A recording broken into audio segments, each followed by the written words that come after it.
नमस्कार दोस्तों, आप देख रहे हैं लक्ष्य विद अतुल और आज हम बात करेंगे कक्षा 10 के विषय हिंदी के बारे में। हिंदी विषय का ये हमारा पहला वीडियो है और आज से हम एक एक करके सारे टॉपिक्स को क्लियर करेंगे। तो हिंदी विषय के अंतर्गत जिस टॉपिक को हमने उठाया उसका नाम है हिंदी गद्य साहित्य का इतिहास। और गद्य साहित्य के इतिहास के अंतर्गत मुख्य रूप से वैकल्पिक प्रश्न पूछे जाने हैं आपकी परीक्षाओं में, इसलिए हमें ज़्यादा कॉन्सेप्ट पर नहीं चलना है, फैक्ट टू फैक्ट बात करना है। तो चलिए प्रारंभ करते हैं।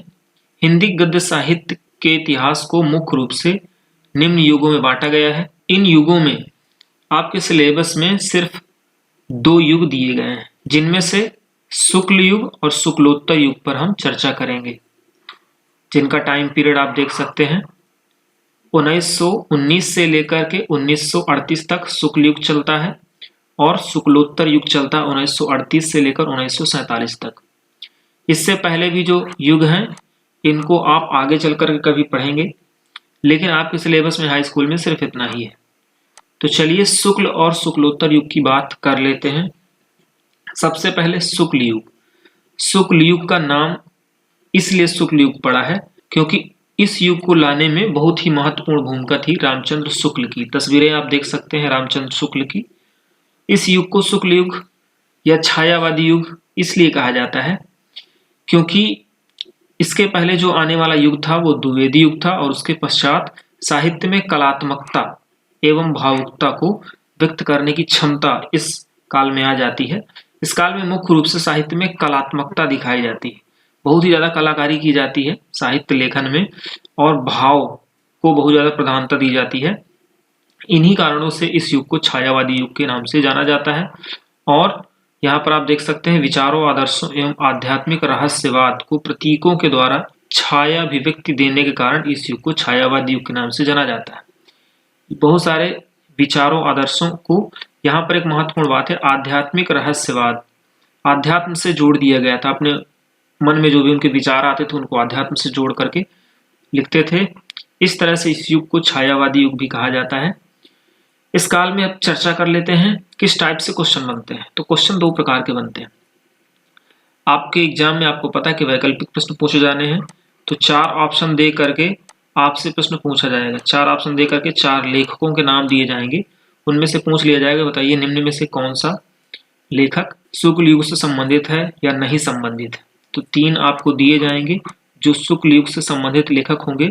एक ऐसा लेखक दिया जाएगा जो शुक्ल युग से संबंधित नहीं होगा, तो उसी को आपको टिक करना होगा। इस तरह के प्रश्न पूछे जाएंगे, यानी आपको छायावादी युग के जितने भी लेखक हैं उनको तैयार रखना है और उनकी रचनाओं को तैयार रखना है। आपको रचनाओं को दिया जाएगा और रचनाओं के लेखकों के बारे में प्रश्न पूछा जाएगा। तो चलिए सबसे पहले इस काल में निबंध लेखकों के बारे में बात करते हैं। निबंध लेखन में एक ही व्यक्ति ने महत्वपूर्ण योगदान दिया था, उनका नाम है रामचंद्र शुक्ल। उनके द्वारा लिखा गया प्रमुख निबंध हिंदी साहित्य का इतिहास है और दूसरा हिंदी शब्द सागर की भूमिका है। वहीं नाटककारों में सबसे महत्वपूर्ण योगदान दिया था जयशंकर प्रसाद ने। उनकी रचना है चंद्रगुप्त, स्कंदगुप्त, ध्रुव स्वामिनी, जन्मेजय का नागयज्ञ। इसके बाद उपन्यासकारों में जो शीर्ष स्थान रखते हैं वो आपके मुंशी प्रेमचंद्र हैं। इनके बारे में आप अच्छी तरह से जानते हैं। इनके प्रमुख उपन्यासों की बात करें, सेवा सदन, कर्मभूमि, रंगभूमि, निर्मला, गोदान और गबन। जयशंकर प्रसाद ने भी महत्वपूर्ण उपन्यासों की रचना की है। कंकाल, तितली और इरावदी इसमें प्रमुख हैं। हालांकि बाकी उतने महत्वपूर्ण नहीं हैं, लेकिन फिर भी आप देख सकते हैं। वृंदावन लाल वर्मा की मृगनयनी, भगवती चरण वर्मा की चित्रलेखा और उपेंद्र नाथ आस्क की गिरती दीवारें। कहानीकारों में एक ही व्यक्ति का महत्वपूर्ण योगदान है, आपके मुंशी प्रेमचंद्र। इनकी कहानियों में प्रमुख है पूस की रात, कफन, नमक का दरोगा, ईदगाह, पंच परमेश्वर और शतरंज के खिलाड़ी। इसके बाद चलते हैं, आपका आ जाता है शुक्लोत्तर युग। इसे छायावादोत्तर युग के नाम से भी जाना जाता है और इसको हम प्रगतिवादी युग के नाम से भी जानते हैं। प्रगतिवादी युग इसलिए इसको कहा जाता है क्योंकि ये छायावाद से अलग था और इसमें आपने भी जाना कि छायावादी युग में जो था, जो भी लेखक होता था अपने मन के अंदर की बातों को ही लिखता था, उसी पर काफी ज्यादा डिटेल से बात करता था। लेकिन प्रगतिवादी युग की खास विशेषता ये थी कि इसमें मन के अंदर की बात को नहीं, बल्कि मानव की जो समस्याएं हुआ करती थी, उनके जो जीवन में लोग समस्याएं फेस करते थे, उन समस्याओं को, सच को लिखने का यहाँ पर प्रयास किया गया था। आप यहाँ पर देख सकते हैं, इसमें मानव जीवन की समस्या, राजनीति, मानव के साथ जो दुराचार हो रहा था उस पर, यथार्थ पर, विश्व बंधुत्व की भावना पर लिखा गया था। तो ये महत्वपूर्ण बात आपको बताई गई है कि छायावादी युग में मन के अंदर की बातों को लिखा जा रहा था, जबकि छायावाद उत्तर युग में जो रियलिटी थी, वास्तविकता थी, उस पर लिखा जाता था। इस वजह से इसको प्रगतिवादी युग भी कहा जाता है। इस काल में जो प्रमुख रचना और रचनाकार हैं उनकी बात कर लेते हैं। इस काल में रेखा चित्र और संस्मरण की बात करें तो महादेवी वर्मा का शीर्ष स्थान आता है। इन्होंने अतीत के चलचित्र और स्मृति की रेखाएं लिखी हैं। वहीं रामवृक्ष वेनीपुरी ने माटी की मूर्तें और जंजीरें और दीवारें लिखी हैं। जीवन चरित्र यानी हम बात करते हैं बायोग्राफी के बारे में। तो बायोग्राफी में यानी जीवनी के बारे में अगर हम बात करें तो लिखी है जीवनियों में सबसे महत्वपूर्ण डॉक्टर रामविलास शर्मा के द्वारा निराला की साहित्य साधना, यानी इन्होंने निराला के ऊपर लिखी है। वहीं अमृत राय ने कलम का सिपाही लिखी है। कलम का जो सिपाही है, आप जानते हैं किसके ऊपर लिखी गई है रचना? कलम का सिपाही किसे कहा जाता है आप अच्छी तरह से जानते हैं, तो मुंशी प्रेमचंद के ऊपर लिखा गया है। आत्मकथा यानी ऑटोबायोग्राफी, ऑटोबायोग्राफी